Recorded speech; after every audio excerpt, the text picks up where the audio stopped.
La meilleure prière, c'est de parler à Dieu par ses paroles. La meilleure prière, c'est parler à Dieu, parce que la prière, c'est un dialogue entre toi et Dieu. D'accord? Alors, la meilleure prière, c'est parler à Dieu en utilisant quel vocabulaire? En utilisant son vocabulaire. Parce que n'oublions pas que dans la Bible, eh bien, les psaumes se trouvent dans la Bible comme une partie des Écritures. Une partie des Écritures très importante. C'est comme exactement même le Christ, quand il a parlé à propos des Écritures, ils ont dit que chez vous, aux pharisiens, aux juifs, chez vous, vous avez les Écritures et les psaumes. Les Écritures et les psaumes. Parce que les psaumes étaient toujours un outil de prière dès l'Ancien Testament. Durant les heures, les prières des heures, eh bien, il y avait toujours la récitation des psaumes. Dans le psaume, ou les psaumes, dans la vie du Christ, dans la vie de prière, ce n'est pas quelque chose de nouveau. Mais c'était toujours un bon outil pour l'être humain, pour dialoguer avec Dieu. Je ne sais pas si vous vous rappelez tous à propos de cet exemple que je vous ai dit, c'est un peu rigolo. Mais c'est un exemple, un vrai exemple. Vous savez, c'est comme si je parlais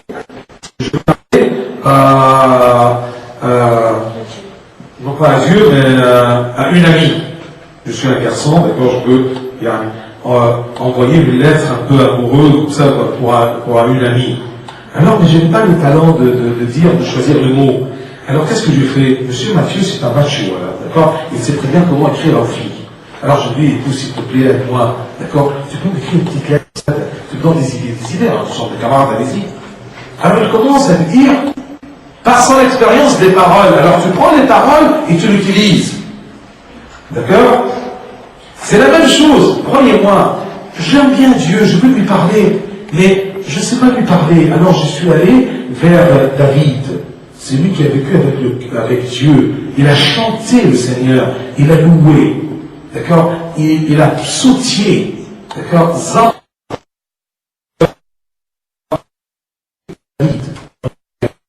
David.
Tout. Alors, découvrez les psaumes.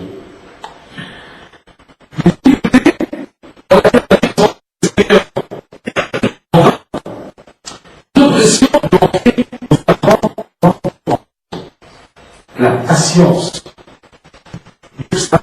l'attente de Dieu.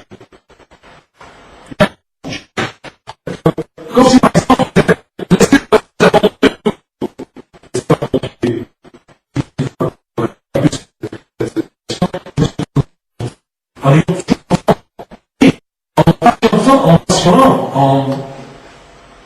en ayant la patience. Et je compte sur ces sapeurs-pompiers, je les attends. Parfois, dans des situations, eh bien, la personne attend Dieu. Et qu'est-ce qu'il pousse l'homme à attendre et à apprendre comment on attend? C'est la durée. Si l'oppression aussi, les oppressions aussi, les difficultés sont brèves, d'accord, rapides, vous ne pouvez pas vivre l'attente de Dieu. Alors, les difficultés, quand elles durent, ou en général les difficultés, eh bien, apprennent à l'homme la patience et attendre Dieu, c'est-à-dire attendre son secours. Regardez par exemple David, malgré qu'il crie sous le poids de l'oppression, d'accord, des difficultés, et malgré qu'il dit combien de temps, Seigneur, vas-tu m'oublier pour toujours? Il dit ailleurs, espère en l'Éternel, fortifie-toi et que ton cœur s'affermisse. Espère en l'Éternel. C'est un psaume que David a chanté. Espère en l'Éternel, fortifie-toi et que ton cœur s'affermisse. Espère en l'Éternel. Là, David, il parle à qui? C'est ça le problème, que parfois, vous récitez des psaumes et vous ne savez pas, mais qui parle à qui? Je vous ai dit plusieurs fois, attention, ce n'est pas David qui adresse ses paroles à quelqu'un, mais c'est Dieu sur les lèvres de David. Il parle à David. C'est comme je le dis, par exemple, un petit exemple, d'accord, je casse ça. Hein? Et qu'est-ce que tu fais, moi? Tu n'as pas vu que ça, c'est une photo précieuse? Mais comment tu l'as cassée? Là, qui parle à qui? C'est ma raison qui parle à moi-même. D'accord? Vous voyez? Aussi, quand je dis, mais comment tu as osé faire ceci? Mais c'est un péché. Comment? C'est qui parle à qui? Peut-être la conscience à moi-même, ou peut-être Dieu à moi-même, mais sur mes lèvres. J'ai bien aimé qu'il y a un des pères de l'Église qui dit aux prêtres quand il enseigne et quand il prêche, il leur dit que le premier qui profite de votre serment, c'est qui? C'est vous-même. Parce que moi, quand je parle, je m'entends, j'écoute des paroles. Alors c'est comme exactement si j'écoute un serment. Oui ou non? Quand je parle, moi, d'accord, le premier qui sort de ma bouche, c'est qui? Sûrement le meilleur, c'est moi-même. Oui ou non? Ça passe par là, de là à là, d'accord, avant que ça passe de là à vos oreilles. D'accord? Parce que ça sort de moi. Oui ou non? Donc, quand David il parle de cette façon-là, où on voit que c'est écrit dans son psaume, sur ses lèvres, c'est Dieu qui nous parle sur les lèvres de David. Parce que lui ne parle pas à quelqu'un. Donc, qui parle à qui dans ce psaume? Espère en l'Éternel. Ce n'est pas David qui me parle. D'accord? Non, c'est Dieu qui me parle sur les lèvres de David. Alors, dans un seul psaume, on peut trouver que David, il parle à ma place en disant « Combien de temps, Seigneur, vas-tu m'oublier ?» Et en même temps, on peut trouver que David, Dieu me parle sur ses lèvres quand David lui-même dit « Espère en l'Éternel, fortifie-toi et que ton cœur s'affermisse. » Dieu va me dire « Espère en moi, oui. » Dieu nous dit ça, espère en moi. C'est comme exactement quand le Christ nous a dit, d'accord, ayez confiance en moi, j'ai vaincu le monde. D'accord? Oui. On ne peut pas penser que c'est David qui donne un conseil aux générations d'après. Si tu veux. Mais comme moi je te donne des conseils, en vérité, on dit c'est l'Esprit de Dieu qui est en moi, qui te parle pour te conseiller. L'Esprit de Dieu, c'est Dieu. Donc, Dieu te parle sur mes lèvres. Parce que c'est ça ce que les pères doivent faire, et c'est ce que vous.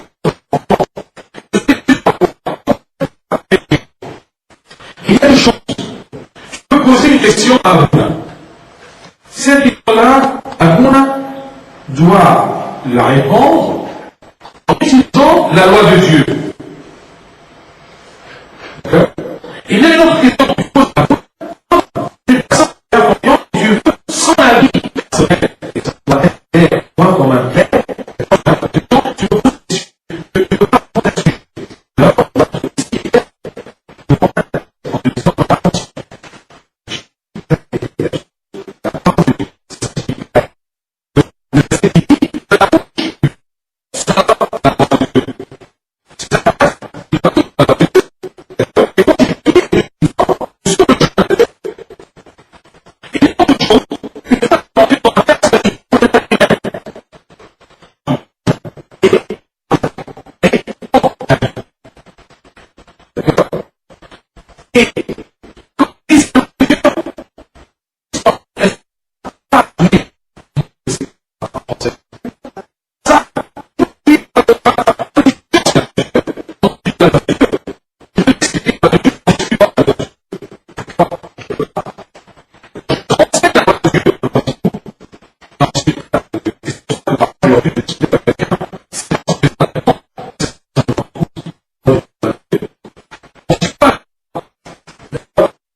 je te fais ça. C'est du lien avec toute sa sagesse. Est-ce que tu crois que quand tu discutes, moi, quand j'écoute, c'est toujours une discussion de but. Ou bien, quand je dis que je comprends, genre, alors, en fait, tu m'en dis, je discute, je comprends, que ça soit plus clair dans la tête. D'accord? Pourquoi tu discutes? Parce que je suis pas sûr, ou je suis pas d'accord à cause de ce que tu dis. Alors, quand tu discutes, c'est une affaire avec le boule. Tu discutes pour. Que discuter dans ta vie? Moi, je suis à la oui, parce que tu fais rentrer, écoute, gens, alors, discuter dans mon avis. D'accord? Quoi que mon avis, peut-être, elle est influencée ou elle est faite par.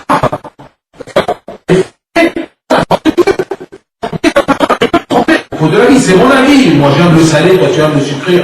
Écoute, c'est chacun son avis. On peut discuter.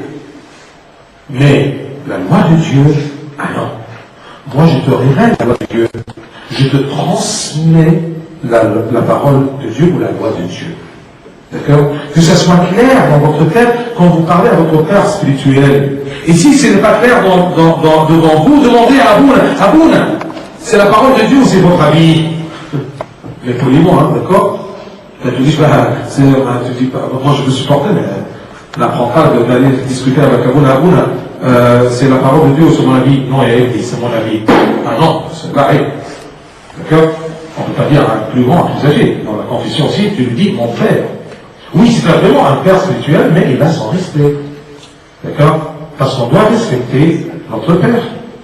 C'est comme, je respecte mon père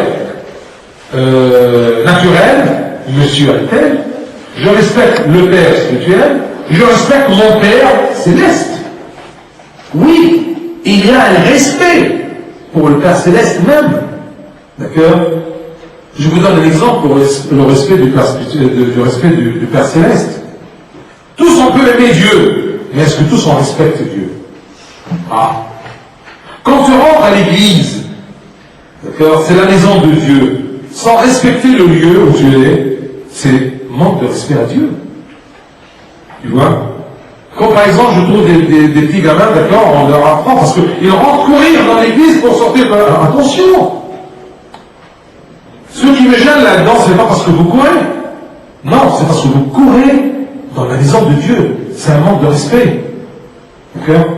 Pourquoi, par exemple, on apprend toujours, si tu es devant toi-même et tu te assis sur une chaise et tu croises les pieds, d'accord? Je peux laisser passer, donc c'est pas grave, d'accord? Sois à ton aise. Mais à l'église, non! Il y a un qui me dit, écoutez, Abouna, dans son incident, vous savez, on peut peut-être se croiser les jambes devant un président. Oui, si tu veux. Mais un respect, c'est ne pas se mettre à l'aise devant la personne. Si tu respectes une personne, tu ne te mets pas à l'aise devant lui. Ça, c'est un manque de respect. Tu ne peux pas être à l'aise, assis, les bras et comment dire, les jambes croisées. D'accord?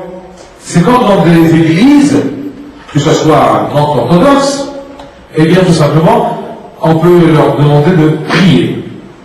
Alors, ils s'assient devant Dieu. Moi je crois que si le président passe, il va te lever par respect. D'accord? On ne dit pas que ça se fait pas. D'accord? Ça se fait.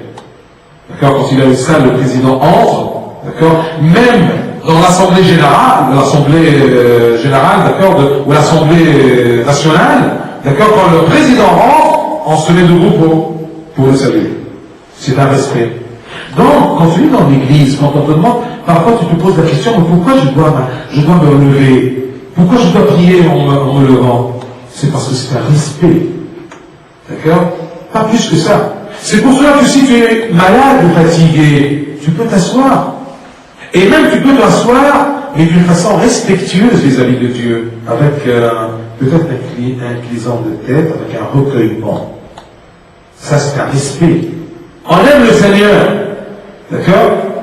Et puisqu'on l'aime, on doit le respecter. Et il y a une différence entre aimer et respecter.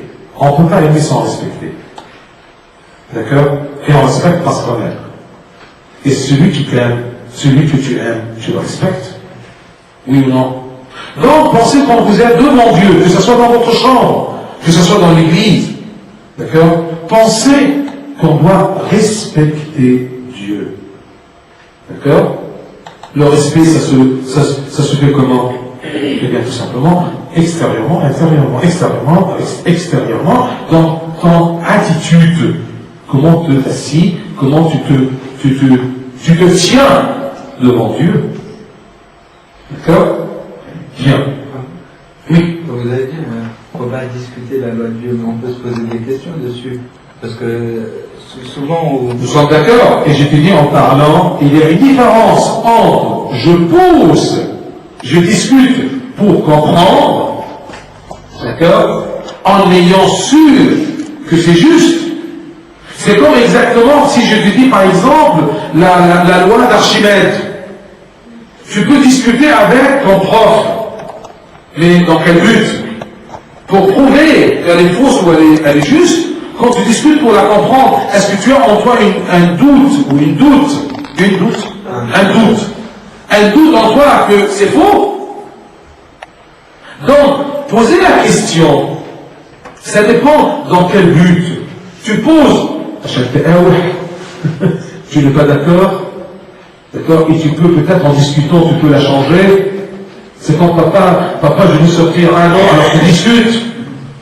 D'accord? En vérité, quand tu discutes pourquoi je ne sors pas, ça ne veut pas dire parce que tu veux comprendre pourquoi tu ne sors pas. Non, c'est parce que tu refuses même les raisons, d'accord, de ne pas sortir. Je te donne un exemple, d'accord, de l'évangile lui-même. L'ange du Seigneur est venu à la Sainte Vierge Marie. Il lui a dit, d'accord, tu seras enceinte et tu enfanteras un fils. Alors, elle a posé une question. Comment ça se fait? Et moi, je ne connais pas un homme, je n'ai pas un homme. Comment je serai enceinte? Comment je vais donner naissance à un bébé? Alors, il lui a dit, l'Esprit Saint, d'accord, ou l'Esprit de Dieu, va venir en toi, et l'enfant qui sera né de toi, il sera le Saint de Dieu. Alors, on va ramasser. Elle a posé. Comment? D'accord? C'est clair? Prenez de l'autre côté, Zacharie, le père, d'accord, le père de Jean-Baptiste. Il y a l'ange du Seigneur qui vient. Il lui dit Zacharie. Et Zacharie était un prêtre, hein, il savait le nom de Dieu. L'ange de Dieu vient. Il dit Zacharie, ta femme, elle aura un enfant. Il lui a dit, comment ça peut être que moi je suis vieux et ma femme elle est vieille? Qu'est-ce qu'il a fait l'ange? Ah, tu ne crois pas? Tu seras muet. Tu seras puni jusqu'à ce que ça soit. Hein? Je pose une question. Voilà. Il y a des filles, il y a des garçons, quoi. La Sainte Vierge Marie, elle pose la question. D'accord? Tu réponds, l'ange de Dieu. Et moi, le vieillard, je pose la question, tu me punis? Alors, les gars. Hein? Il y avait des différences entre la Vierge et Zacharie. Oui, bien sûr. Donc, c'est la différence entre le but de la question, le sens de la question. La Vierge Marie, elle a posé la question comment? Ce n'est pas par doute. D'accord? Mais, elle veut comprendre. Oui, je suis la servante du Seigneur. D'accord? L'autre, il pose la question comment? C'est parce que comment est le fond de tout le. Tu vois? C'est le même comment. Mais le sens est différent. C'est comme bonjour. Bonjour. T'en as écrit bonjour. D'accord? La même. Naam. C'est quoi? Mario. On l'a d'accord. Naam. Tu n'as pas compris. Mario, on l'a d'accord. Naam. Il y a rien de tout là. Tu oses me demander ça? Naam. Ce sont les deux naam. Les mêmes, mais sens complètement différents. Donc, discuter pour se poser des questions, bien sûr, mais dans quel but? Pour savoir, d'accord? Pour comprendre, ou pour, ou par un refus. Et dans le but de changer. Si je viens et je change, tant pis. Tu as compris la différence? Mais bien sûr. Et dans la classe, il y a quelque chose que tu ne comprends pas. Est-ce que tu as le droit de poser des questions, oui ou non? Quand je termine toujours, le serment, je te dis quoi? Est-ce qu'il y a quelqu'un qui a des questions? Est-ce qu'il y a quelqu'un qui a un commentaire? Pour comprendre, non pas pour discuter à refuser. Ça me rappelle, s'il vous plaît. Ça me rappelle une fois qu'on discutait aussi de ce sujet à l'église, et puis quelqu'un a posé une question, et puis cette personne-là, on essayait de quand même lui répondre et tout, et pour confirmer notre réponse, on a cherché un verset dans la Bible. Donc on lui a dit, voilà, la Bible dit ceci, cela. Et puis la personne a pris la Bible, elle a dit, mais moi je suis pas d'accord avec ça. Discussion close. C'était même pas la peine qu'on discute, c'est notre outil de base. C'était pas la peine d'aller plus loin. Attention! Faire la différence. Exactement. Question à question. Attention, parce que nous ne sommes pas ici au Sénat. Nous sommes à l'église. L'église, qu'est-ce qu'elle fait, l'église? À travers les abouna, elle te transmet ça. C'est mon job. D'accord? Tu viens me faire un abouna. D'accord? Voilà, Andy, la Bible. Mais si tu n'es pas d'accord à propos de ça, qu'est-ce que tu fais là, Habib? D'accord? Tu es là. Tu as cru que ça, c'est ce qu'on doit suivre, tu viens. D'accord? Voici tout. Peut-être que tu viens parce que pour me poser la question, ou pour poser la question à l'église. D'accord? Mais est-ce que pourquoi on suit ça? Alors je t'explique. D'accord?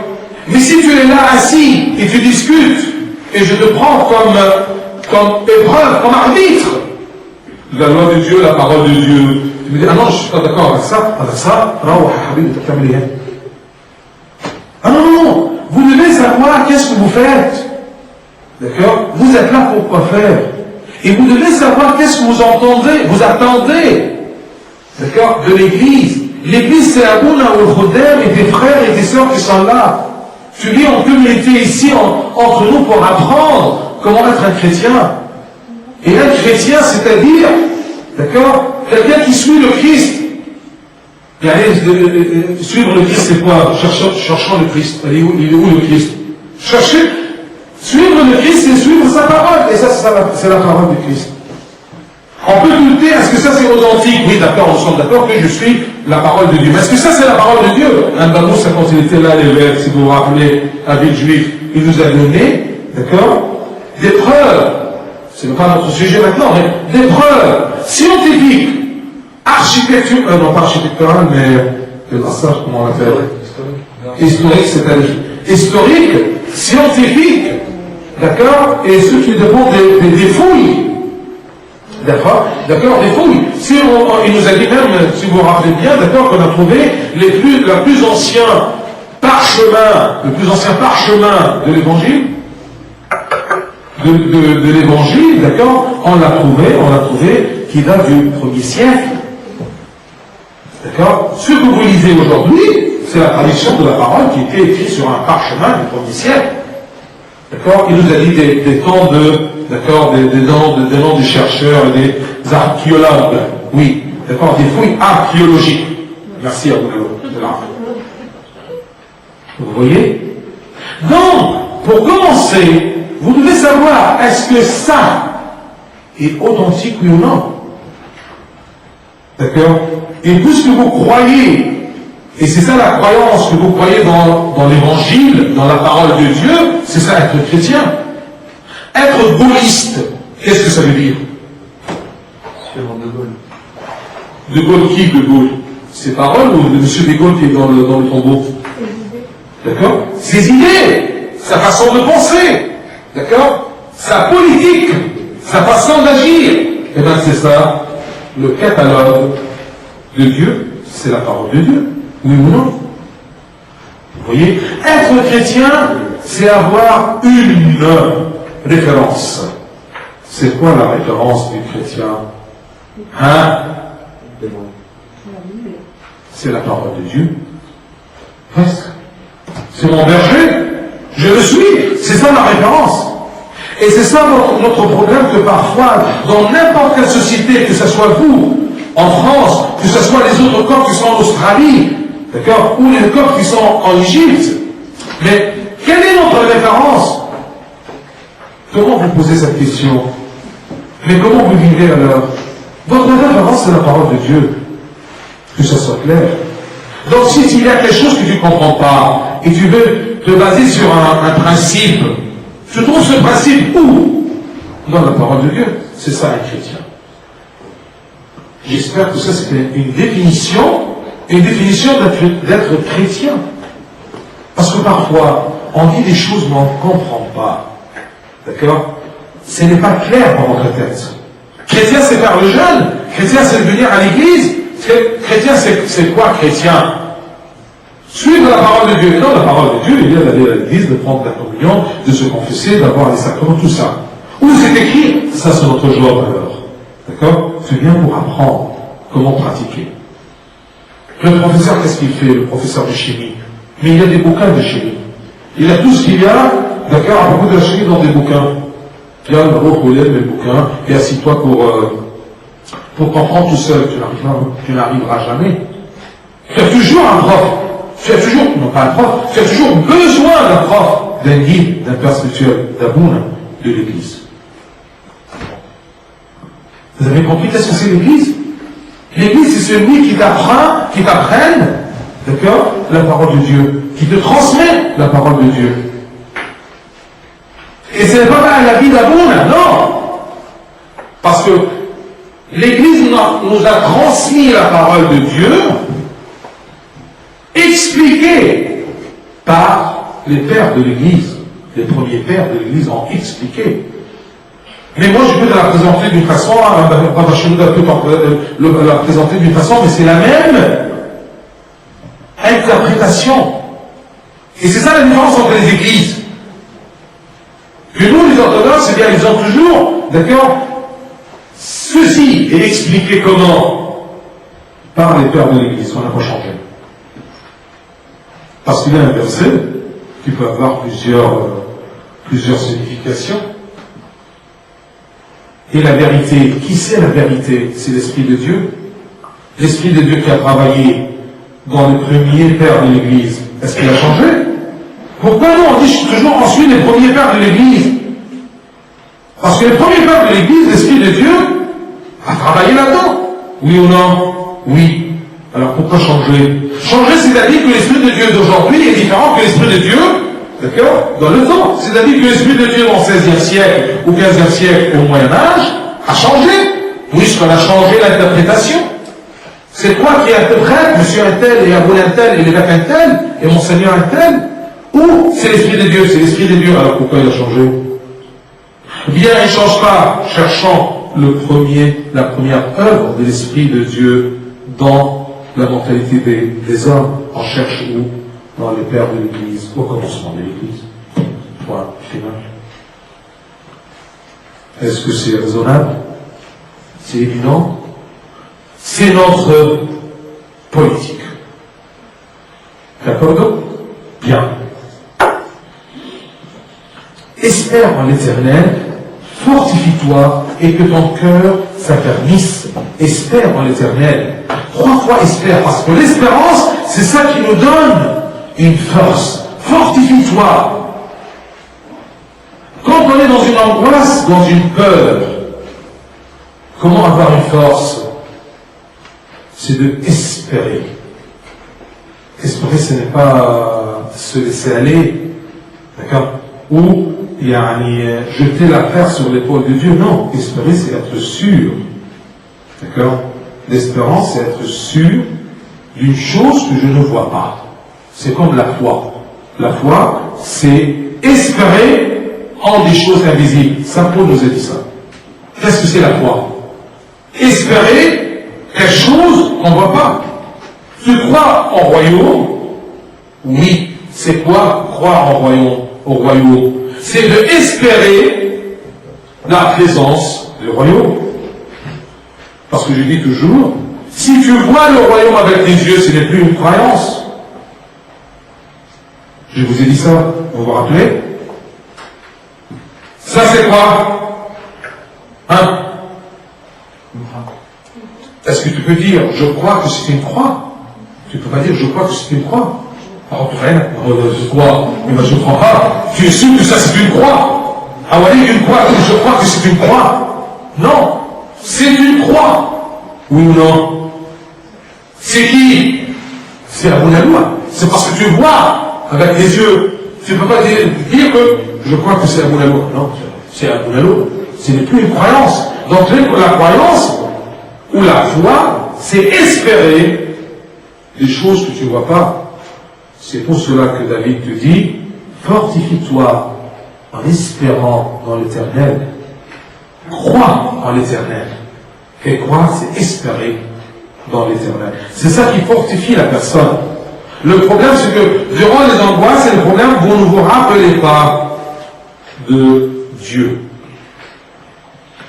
Et que ton cœur s'affermisse. Affermir, c'est-à-dire se fortifier.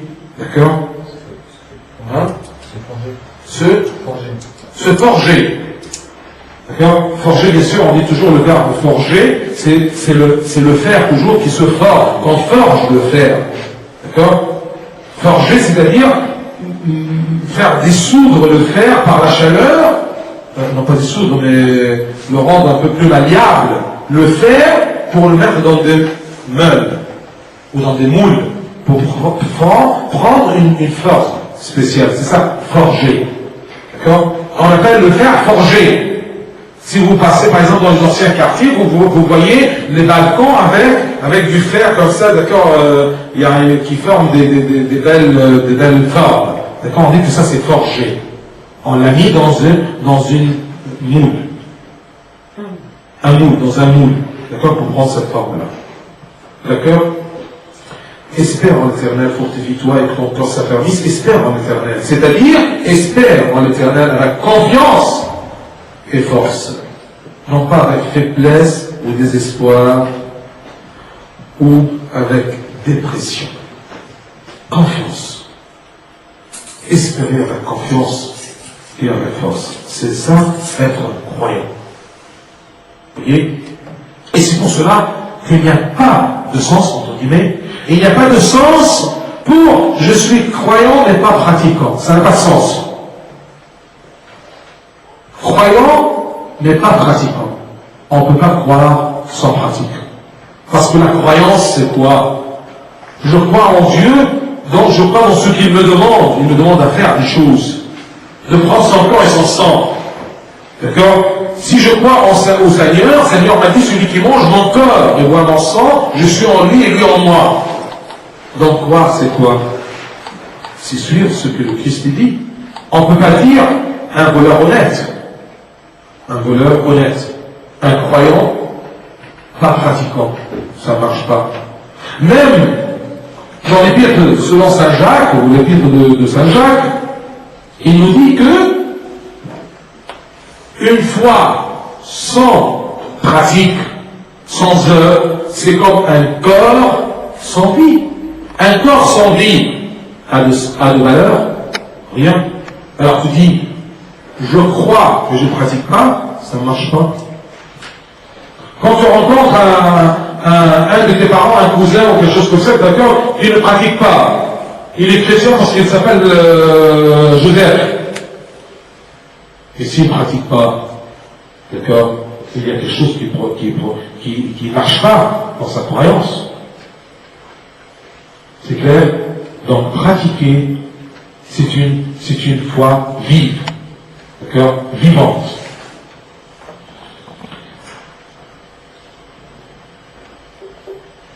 David explique son expérience en disant, ce David-là qui était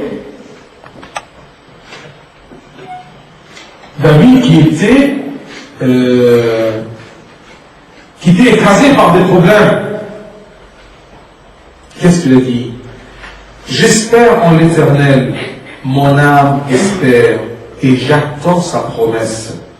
Mon âme compte sur le Seigneur, plus que les gardes ne comptent sur le matin. C'est Psaume 130. Je répète. Là, il parle clairement et nettement et précisément, d'accord? Il te dit son expérience. Ce n'est pas Dieu qui parle sur sa bouche, mais tout simplement, c'est un homme de Dieu qui parle. Il nous transmet son expérience. J'espère en l'Éternel. Mon âme espère et j'attends sa promesse. Promesse de Dieu. Est-ce que vous connaissez les promesses de Dieu?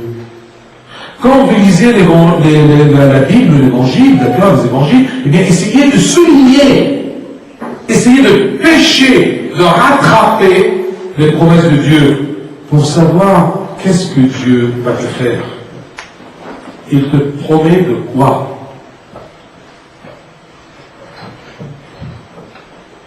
Et j'attends sa promesse. Mon âme compte sur le Seigneur plus que les gardes ne comptent sur le matin. Qu'est-ce que ça veut dire les gardes comptent sur le matin? Personne parmi vous a travaillé comme garde, d'accord? Mais le gardien, d'accord? Il attend tout simplement le matin. Le matin, il attend le matin pour terminer sa garde. C'est comme exactement quand tu es à l'école et tu attends la cloche sonne pour terminer la journée, d'accord? Alors, pour le gardien, le matin, il attend bien le matin. Alors, moi, j'espère en le Seigneur et j'attends le Seigneur exactement plus que comme le garde qui attend le matin, où il compte sur le matin pour se reposer. Le garde, il compte sur le matin, qu'est-ce que ça veut dire?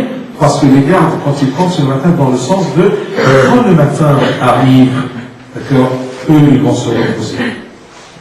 D'accord? Quand le Seigneur va se manifester dans ma vie, dans ce problème, je veux me reposer.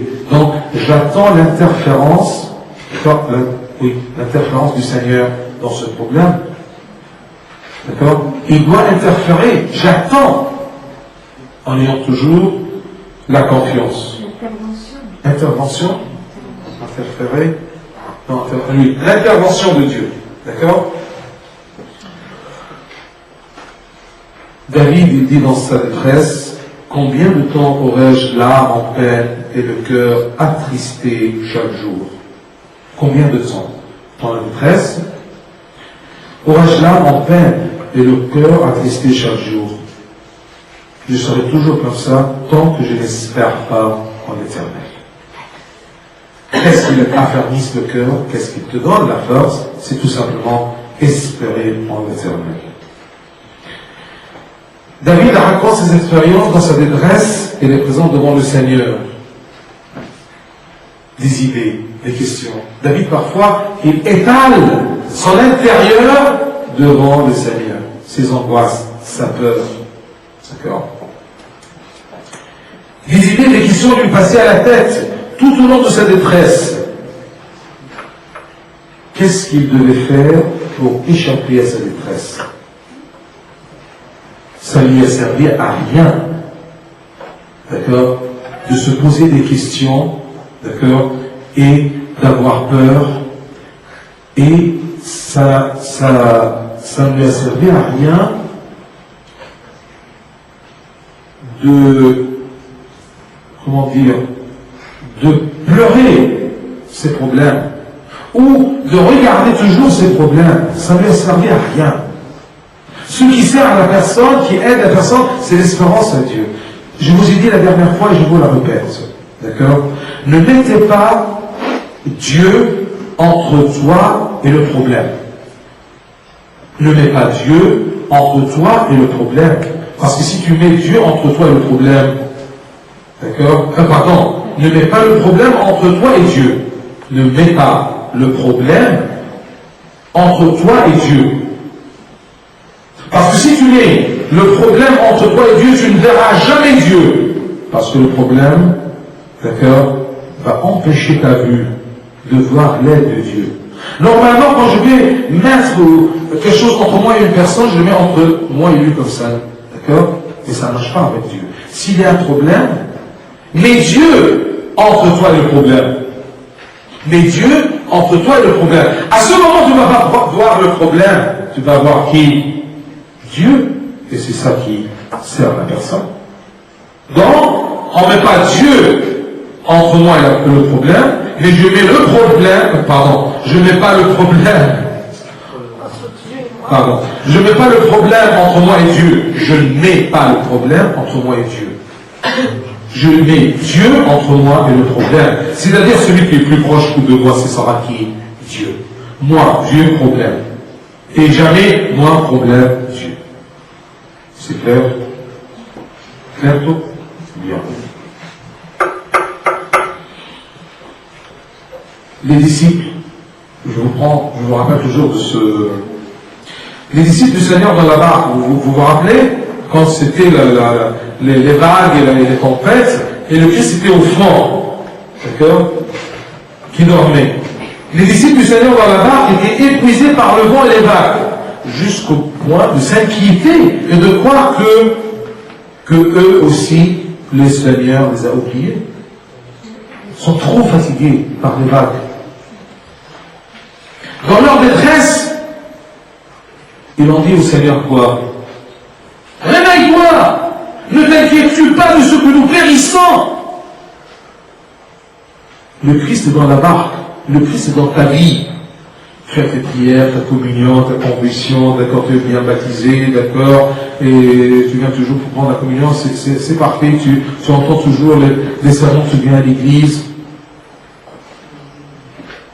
Mais quand, une fois, il y a un problème, il y a une tempête, d'accord, tu ne regardes que les tempêtes et les vagues, que la tempête et les vagues.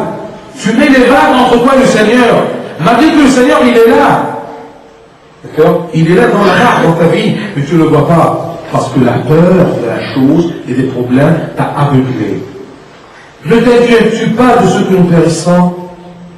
C'est la faiblesse humaine dans la détresse.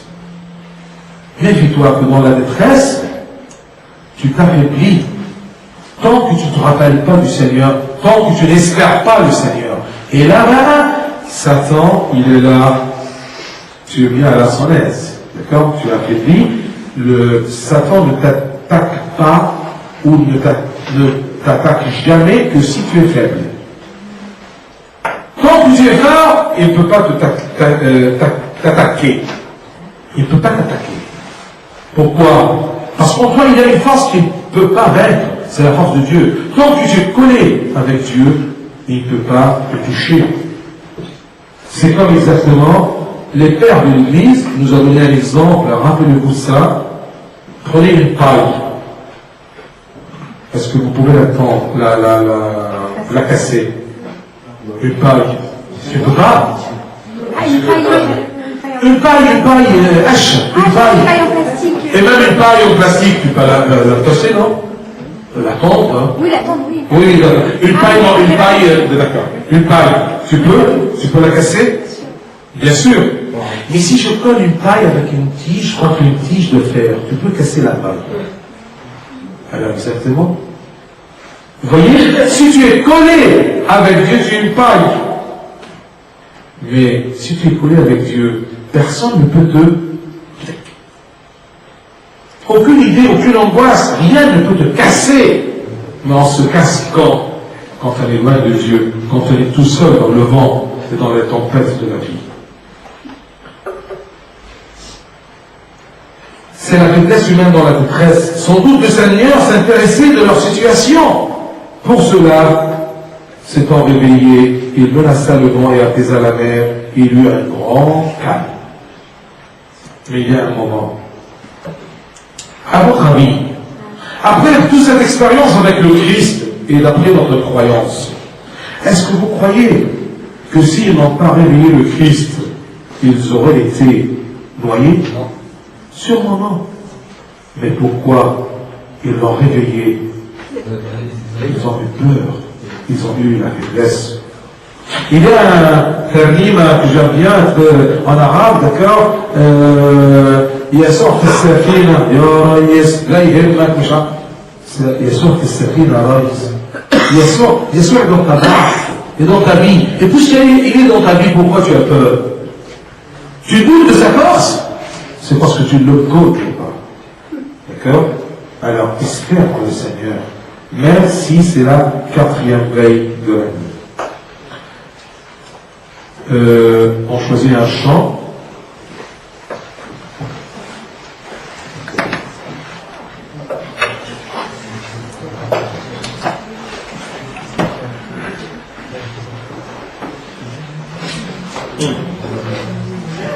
Jusqu'à quand on se prépare pour les questions. Si vous avez des questions, des commentaires, des discussions,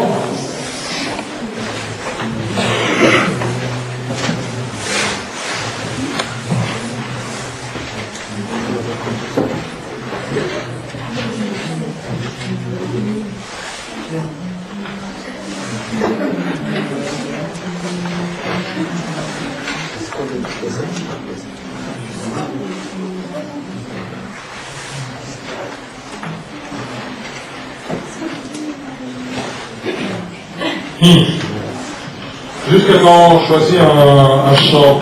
D'accord? Yalla, là tu viens, on va te servir là.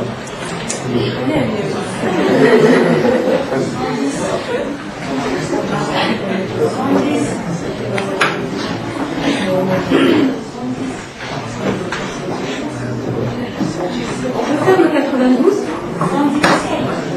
Je me souviens, qu'est-ce que vous en pensez ? 92, viens, regarde. Ou bien tu choisis, ou bien tu imposes les bruits, quoi. Je sais pas, beaucoup de questions.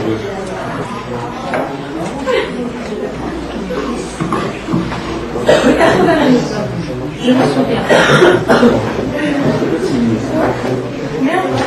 92, je me souviens.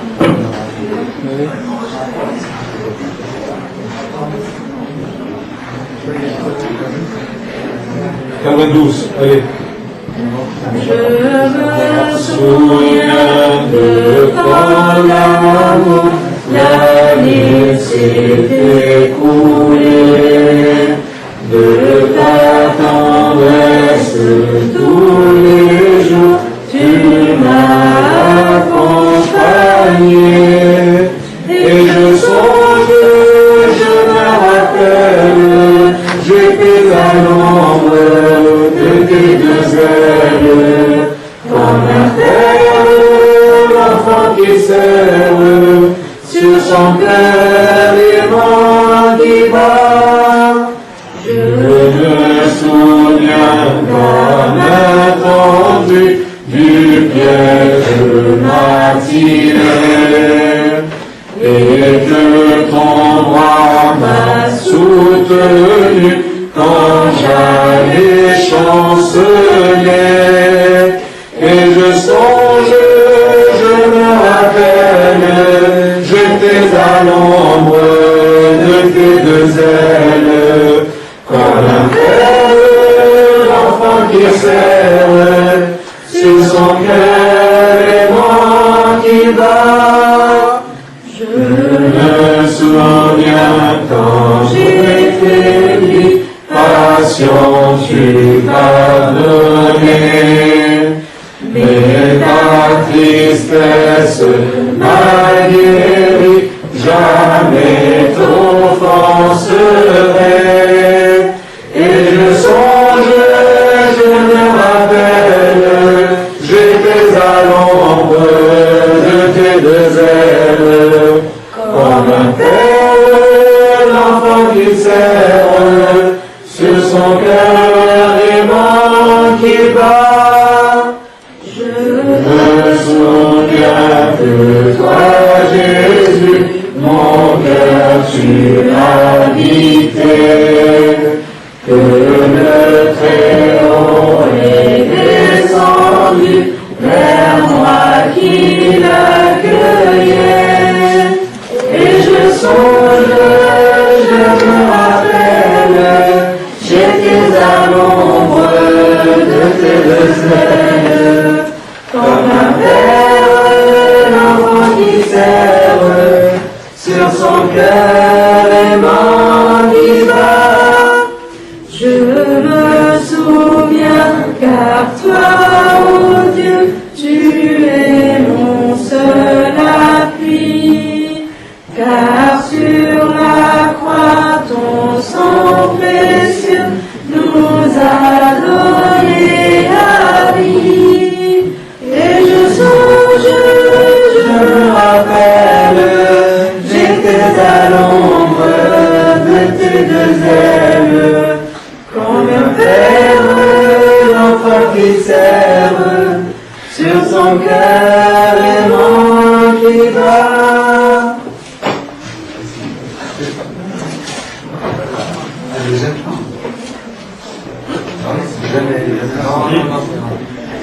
Il y a une question là.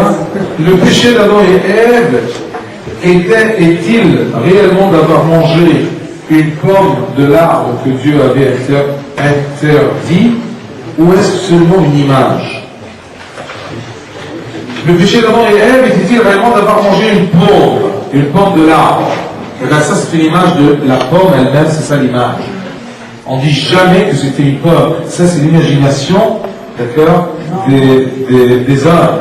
Parce que peut-être la meilleure, le fruit le plus beau à regarder, c'était peut-être une peau, d'accord. Mais tout simplement dans l'évangile, ce n'est pas écrit que ça c'était une pomme. D'accord.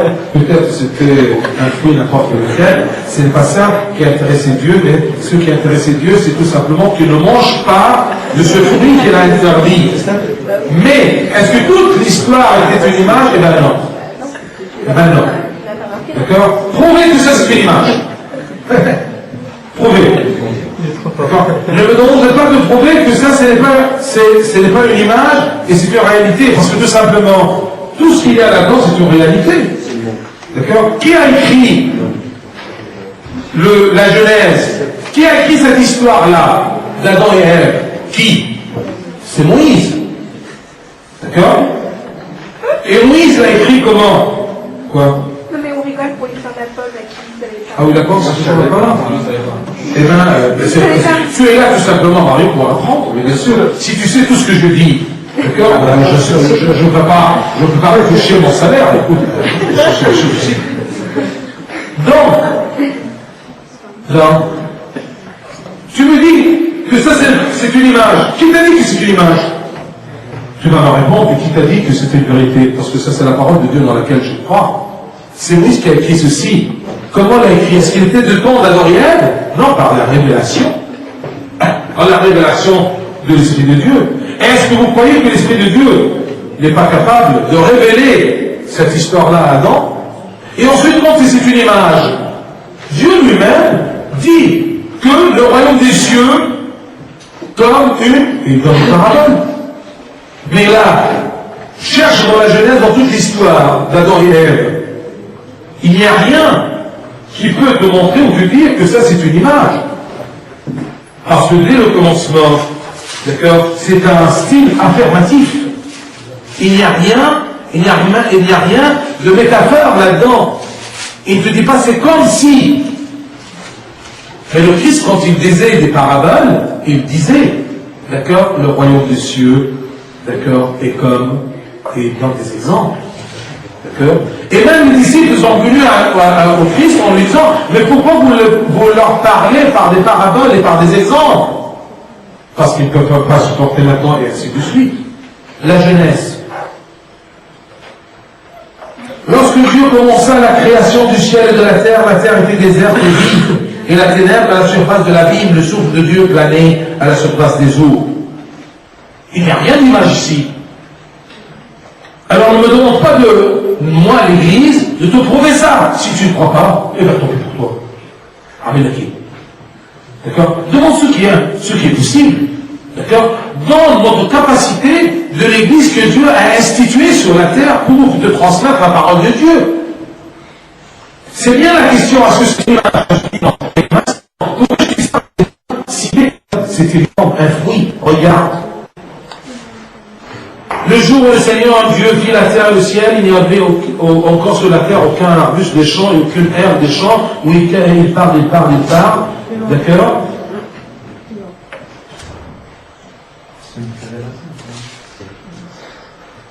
Je te cherche tout simplement la partie en disant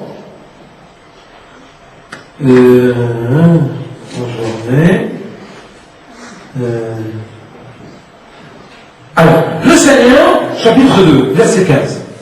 Le Seigneur Dieu prit l'homme et l'établit dans le jardin d'Éden pour cultiver le sol et le garder. Parce qu'il a une image. Parce que ça, c'est un style, d'accord, de présenter une image. Continuons. Le Seigneur Dieu prescrivit à l'homme. On raconte des faits. Tu pourras manger de tout arbre du jardin, mais tu ne mangeras pas de l'arbre de la connaissance de ce qui est bon ou mauvais, car du jour où tu en mangeras, tu devras mourir. Point. C'est affirmatif. D'accord? Il n'y a rien d'image. Alors, les gens qui commencent à dire, d'accord, non, c'est une image. Qui vous a dit ça? C'est parce que tu ne saisis pas ceci. C'est parce que tu ne peux pas imaginer, mais le commencement de la création, c'était quoi? D'accord? Un homme, une femme, mais c'est quoi? La création. Tu ne peux pas saisir ces choses-là, alors tu dis non, c'est une image. C'est pas toi qui dis, mais tu es influencé par des gens qui ne croient pas et qui ne comprennent pas le but de cette parole de Dieu. Alors tu commences à dire, est-ce que c'est une image ou non? Non, c'est pas une image, c'est une réalité. Parce que là-dedans, ce n'est pas écrit que c'est une image. D'accord? Non, ce n'est pas une image. L'image, c'est tout simplement cette affaire-là, d'accord, de Paul. Dans 1 Timothée 2,9, Saint Paul explique le comportement que la femme doit avoir et il dit: je ne permets pas à la femme d'enseigner. Pourquoi? Je ne comprends pas. Je ne comprends pas, là, c'est un refus ou c'est parce que tu veux comprendre? Moi, je ne comprends pas. Moi aussi, je ne comprends pas. La question. Ah, je repose la question. Ah oui, oui. Dans 1 Timothée 2,9, l'épître de Saint Paul à Timothée, son disciple, Saint Paul explique le comportement que la femme doit avoir et il dit: je ne permets pas à la femme d'enseigner. Pourquoi? Je ne comprends pas. D'accord? Là, c'est-à-dire qu'elle peut comprendre. D'accord? Sûrement elle. Hein? Bien sûr. D'accord? Oui. Alors, cherchons un peu. D'accord? Ça me donne, c'est pas moi. Moi, j'en sais. Non, c'est pas la. Non. Alors, 1 Timothée, une minute, je vais la voir là. Je n'obéis pas, j'en sais.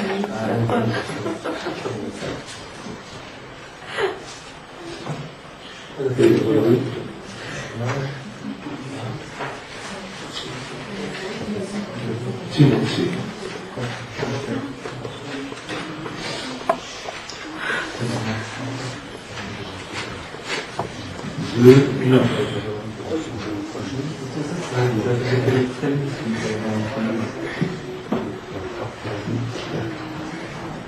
Je veux donc que les hommes prient en tout lieu, levant vers le ciel des mains saintes, sans colère, ni dispute.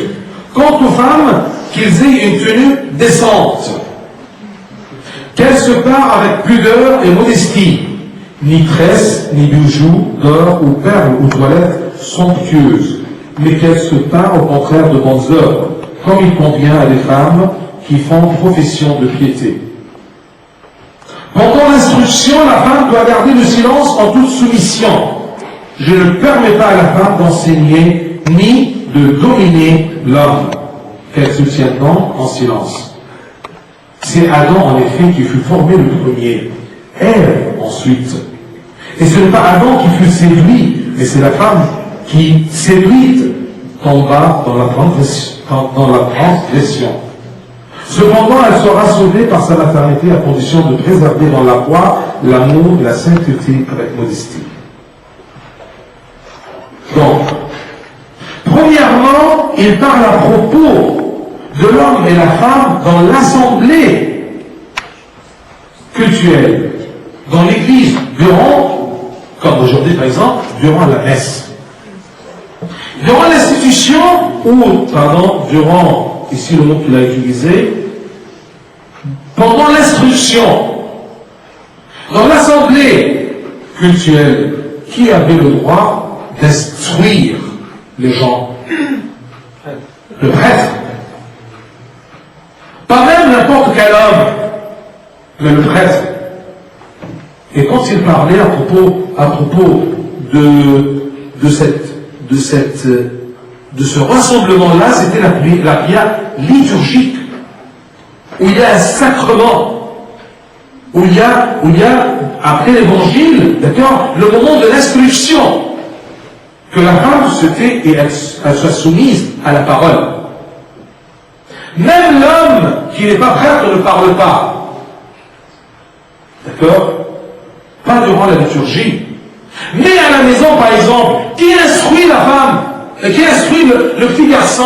Qui instruit l'homme, le petit homme là, jusqu'à 14 et 15 et 16, et même durant toute sa vie, tant qu'il est dans la maison chez sa maman? Mais c'est la femme. Ta mère, c'est une femme. D'accord?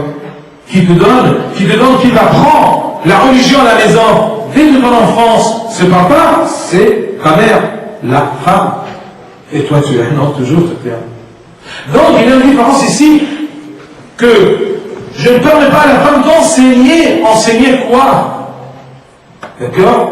Durant l'assemblée ou la réunion liturgique, durant le sacrement. Mais il est catéchiste. Oui ou non? Même à Timothée, il lui dit que ta grand-mère, c'est elle qui t'a fait apprendre la foi. Suis la foi que ta mère t'a enseignée.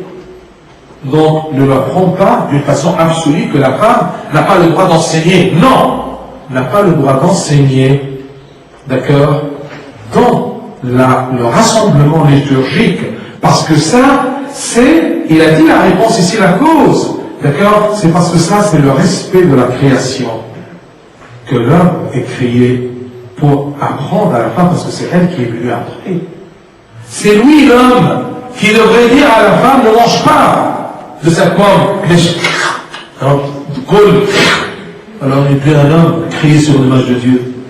D'accord? Il n'a pas suivi, d'accord, la responsabilité que Dieu lui a donnée. Quand tu vas voir que tous les prêtres, d'accord, ne font pas son travail, on va laisser la place aux femmes. Donc, elle n'a pas le droit d'enseigner, parce que ça, c'est un manque de respect à cette création-là, que l'homme est le maître de, il n'est pas le maître de la femme. D'accord? Il est le maître de la création, il est créé avant la femme, doit être responsable. D'accord? De la femme devant Dieu. Responsable de la femme, non pas écraser la femme, n'est pas assis comme son papa et ta mère. Non. D'accord? Parce que même dans l'évangile, on a dit que la tête de l'homme, c'est qui? Le Christ. Et la tête de la femme, c'est qui? C'est l'homme. Attention. La tête de la femme, c'est l'homme dont la tête est le Christ. Mais si un homme qui n'a pas le Christ comme tête, il ne peut pas être la tête de la femme. Parce que Dieu n'est pas fou de laisser par exemple une femme soumise sous un homme fou ou incroyant ou qui ne suit pas Dieu. Ce n'est pas parce qu'il est un homme que la femme doit le suivre. Non, c'est parce qu'il est un homme dont la tête est le Christ que la femme doit le suivre. C'est clair? À cette époque, il y avait déjà... Est-ce que c'est clair ce point? C'est un homme qui veut intervenir là-dedans. Est-ce que c'est clair, les filles? D'accord? Alors, quand tu vas choisir un homme, choisis un homme dont la tête est le Christ. Pas qu'il est élégant, il est très, très doux avec des paroles. Parce qu'un jour, il va te demander de te soumettre à lui. D'après la loi de Dieu, attention. Mais la loi de Dieu, c'est que toi, mon homme, tu dois avoir le Christ comme tête. Imagine-toi que moi, ma tête est le Christ. Non pas dans ma tête, il y a la pensée de Christ. Non, plus que ça, ma tête est le Christ lui-même. Il y a un homme qui va frapper sa femme. Il y a un homme qui va insulter sa femme devant les gens. D'accord? Il va un homme qui va regarder la femme comme une débile et elle est inférieure à lui. Sûrement jamais. L'homme qui tape sa femme, il ne peut pas avoir le Christ comme tête. Que ce soit clair et net, même si c'est ton père. D'accord? C'est clair? Donc la femme n'a pas le droit d'enseigner dans ce qui est normal, d'accord? Où il y a les prêtres, où il y a les hommes. D'accord? Tu ne peux pas être étudiante et tu te mets debout parmi les profs d'université, d'accord? Et leur dis, je veux vous apprendre quelque chose. Parce que j'ai vu que, non, ça ne se fait pas. Oui ou non? D'accord? Mais toi, par exemple, on peut te donner, d'accord, les élèves qui passent dans la première année, qui viennent, alors tu peux les aider comme guide, tout simplement, de les faire apprendre. Mais elle doit enseigner ses enfants. D'accord? Il y a des catéchistes, oui ou non? Et on cherche parmi nous des catéchistes pour quoi faire? D'accord? Enseigner quoi? La cuisine? Et maintenant, la parole de Dieu est aux enfants. Malgré ces enfants-là, ce sont des hommes, oui ou non?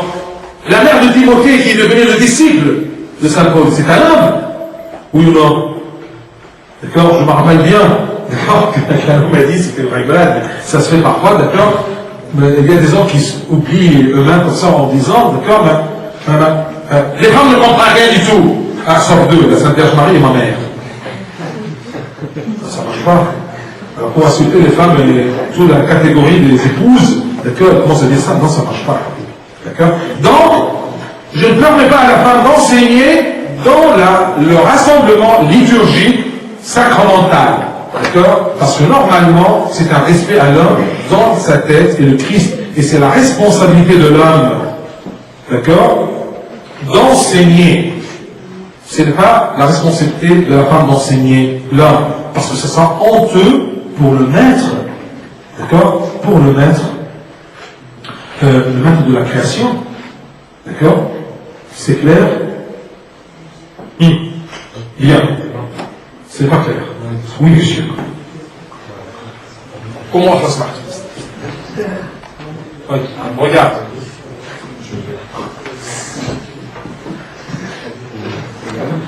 Je me casse moi alors.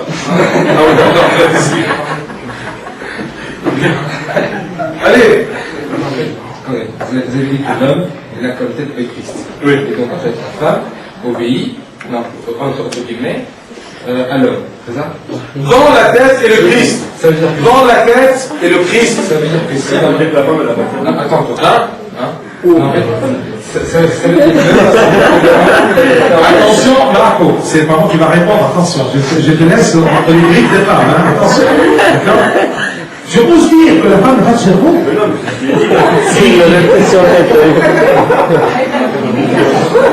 Attention, on parle. Il dit. Oui, ben. Non, il n'y a pas dit. L'homme est la tête de la femme. La tête, ce n'est pas son cerveau. Hein? Ah non. La tête, c'est-à-dire, d'accord, c'est comme on dit par exemple, d'accord, le père est la tête de la famille. Est-ce que c'est-à-dire que tout le monde de la famille sont des bibles? Alors, donne-moi, s'il te plaît, le sens de, d'accord, la tête. C'est comme on dit parfois, une minute, dans le vocabulaire, le président d'un monastère, le chef du monastère, on dit quoi? La tête du monastère. C'est le meneur. Hein? C'est le meneur. Comme un leader.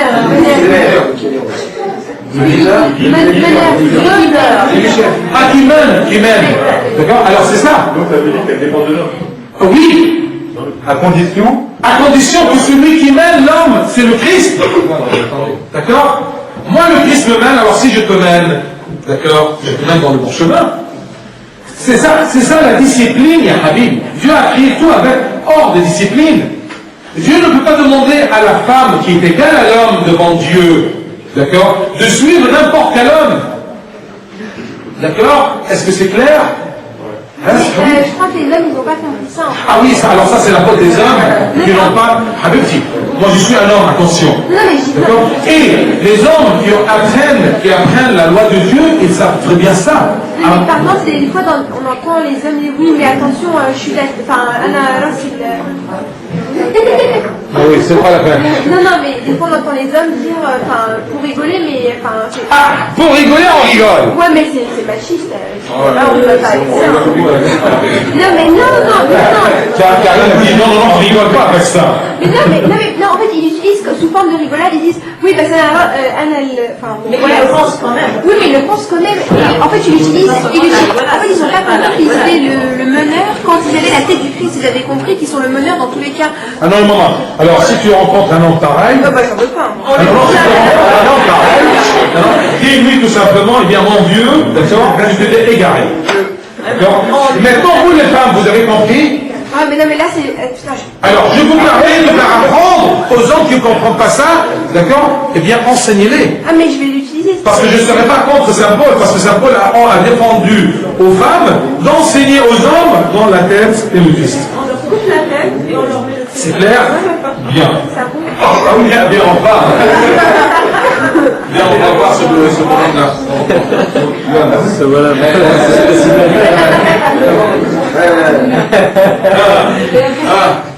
On ne peut pas avoir beaucoup de temps. Hein. L'homme qui a la tête du Christ est dans le droit de diriger sa femme. Entre guillemets, diriger. C'est pas machiste, d'accord? C'est-à-dire que l'homme qui n'a pas la tête du Christ, il n'a pas le droit de diriger la femme, c'est ça? Oui. C'est ça. Oui. Ça veut dire qu'un chrétien a le droit de diriger sa femme. Oui. C'est ça. Mais un chrétien dans quel sens? Pas n'importe quel chrétien. Tous les chrétiens le. Mais est-ce que tous les chrétiens qui sont baptisés, tous les hommes chrétiens qui sont baptisés et qui viennent à l'église, ils ont en tête le Christ? Là, on l'a pas. Il a dit pas tous. Exactement comme François, qu'est-ce qu'il dit? D'accord? Il te prend comme un exemple. Qui est la tête de Christ. Vous avez pourquoi diriger la femme comme si la femme elle... Ce n'est pas diriger un homme. Attention, moi j'ai préparé le mot là, le terme mener. Écoute. Guider. Un navire est guidé par qui?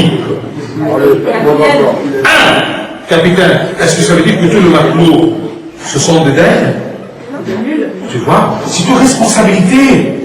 Ce n'est pas une autorité, mais les hommes ne comprennent que ça c'est une autorité sur la femme. Faux. Est-ce que c'est clair?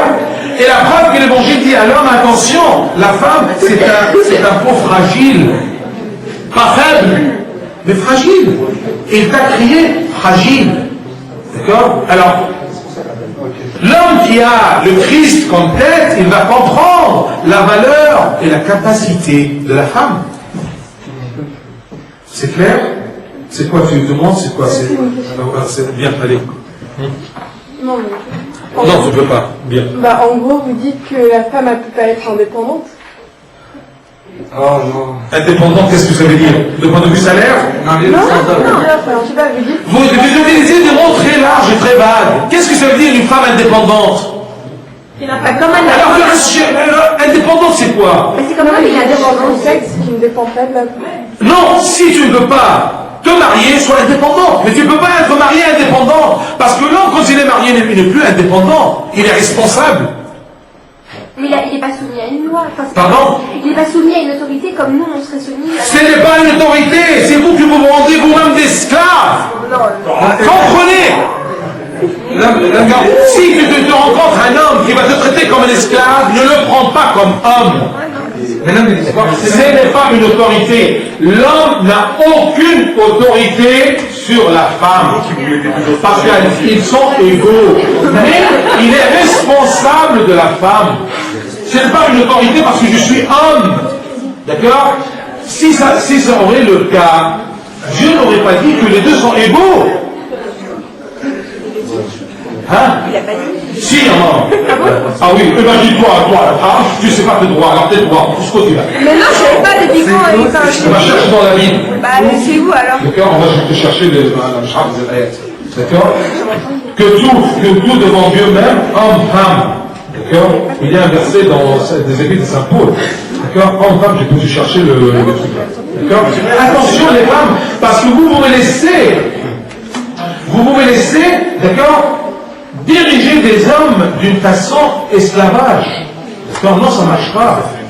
Et c'est ta faute comme une femme, parce que n'oublions pas que la femme, tu veux ou tu ne veux pas, la femme est fragile. D'accord? C'est pour cela qu'il ne lui a pas donné une autorité au-dessus d'elle. Mais non, une protection. Et je vous dis toujours, vous les filles, dans votre nature, c'est quand vous avez dans votre nature, tu le veux ou non, si tu es normal, hein, tu as toujours le sentiment de la maman, d'accord, que l'homme n'a pas, tu as le sentiment que tu veux être toujours épaulé par un homme. D'accord? Dieu même quand il a créé la femme, il lui a dit que tu vas après comme punition, d'accord? Tu vas avoir des enfants avec beaucoup de douleur comme punition. Il lui a dit quoi? Et vers l'homme, tu auras toujours ton envie. Parce qu'imagine-toi, si Dieu n'a pas mis dans la femme ce sentiment qu'elle a besoin de l'homme, elle aura toujours peur d'être enceinte, elle va fuir. L'homme, elle ne peut pas. Elle ne peut pas se marier parce qu'elle a eu peur. D'accord? De cette punition-là. Mais Dieu, quand il fait quelque chose, il fait la chose d'une façon complète. Tu vois? Tu auras de la douleur et tu auras de la peine pour avoir des enfants. D'accord? Mais, vers l'homme, tu auras toujours ton envie. Est-ce que ça veut dire que l'homme, d'accord, est plus prestigieux que la femme? Non, ce sont des responsabilités. Question!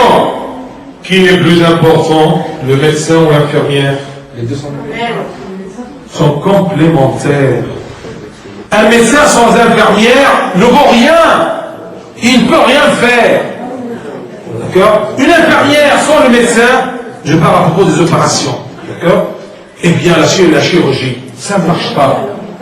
Qui est plus important, le capitaine ou les matelots? Qui a dit le capitaine? Ça sûrement c'est une femme.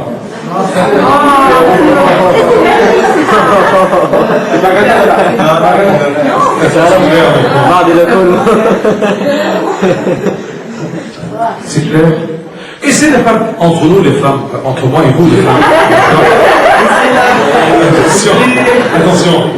Entre moi et vous les femmes. N'oublions pas quelque chose. Ça n'a pas de sens de faire apprendre un homme ce que je viens de dire, parce que si, dès le commencement, il ne saisit pas ça, ça ne sert à rien de le faire apprendre. Parce que c'est-à-dire qu'une partie de sa nature n'est pas normale. Une partie de sa création à l'image de Dieu, comme un chrétien, pardon, non, mais comme chrétien, d'accord, il ne peut pas saisir ceci. Ça, on ne le fait pas apprendre. D'accord? S'il ne le sait pas dès le commencement, tu ne peux pas le faire apprendre, parce que tu seras supérieur à lui. Parce que celui qui enseigne est le supérieur.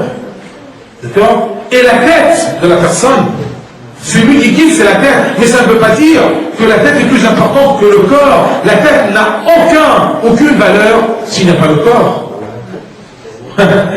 Je te coupe la tête. Ça sert à quelque chose la tête? À rien. La tête sans le corps. Qui a dit ici? Ah non, tu te tais pas. Alors, rassurez, aujourd'hui, tu es. Est-ce que c'est clair? Bien. On ne peut pas, on va faire une petite simple prière, mais on va profiter que Jean-Marc est toujours là, alors on fait un chant rapide. D'accord? Allez. Jean-Marc, il y a une apparition de Jean-Marc. Allez, mon vieux.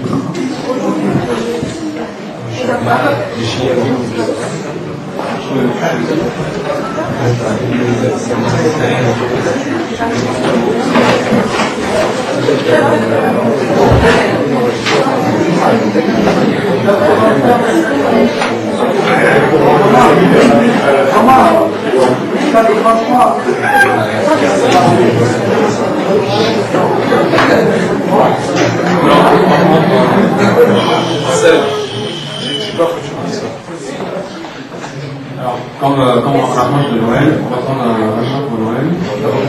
Le 106. Regardez le 106,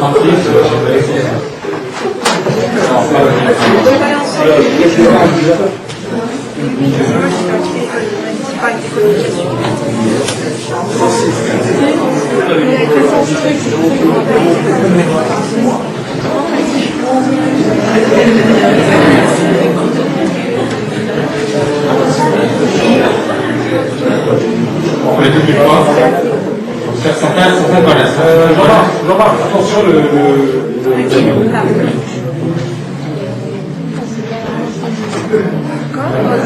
Dans l'éternel étoile brillait, chant qui résonne et annonce la paix. Le Rédempteur que les hommes attendaient, notre Sauveur est né. On le fait une fois pour ceux qui ne connaissent pas. Dans l'éternel l'étoile brillait, chant qui résonne et annonce la paix. Le Rédempteur que les hommes attendaient, notre Sauveur est né. Le refrain. Adorez-le, glorifiez-le, car c'est lui le Seigneur Dieu. Bénissez-le, magnifiez-le, le Messie, le roi des cieux. On refait le refrain pour ceux qui connaissent pas. Adorez-le, glorifiez-le, car c'est lui le Seigneur Dieu. Bénissez-le, magnifiez-le, le Messie, le roi des cieux. Le deux. Oh, qu'il est doux, qu'il est humble et aimant,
Je veux, avant de prier, de faire la prière, je veux vous citer un verset de Saint Pierre, première épître de Saint Pierre.